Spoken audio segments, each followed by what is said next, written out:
nga bannakibiina ki NRM beteekerateekera okulonda akamyufu kaabwe ng'ennaku z'omwezi 17 omwezi guno. Omwogezi wa poliisi mu ggwanga Afande Lusooka Ekituma asabye bannabyabufuzi okwegendereza abantu be batambula nabo wakati nga bayigga obululu. Tetujja kuttira liiso politician no ku kintu ekikwatagana ne gunzi bano oba eggaali, era bwe tukolera investigations zaffe ne tusanga nga obujulizi bwonna bujja paka wakawo nawe tujja kugombamu obwala. Bw'abadde ayogerako eri bannamawulire abakuŋŋaanidde ku kitebe kya poliisi e Naggulo, Afande Kituma ategeeza nti bagenda kufuba okulaba nga bawa bannakibiina kya NRM obukuumi obwetaagisa ku lunaku olw'okulonda akamyufu.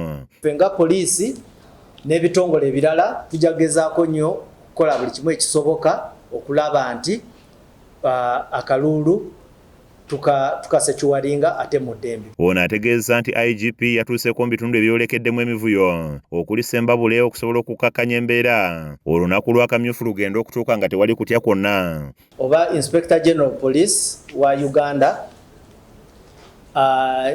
juzi oba wiiki ewedde yabiteekamu engatto n'amakinga sure nti atambula agende mu bifo mu luzungu gye twaliyise hotspots okutuukirira abantu oba ba political actors abo wetulooza nti babadde bayinamuuko nga okusika emiguwa.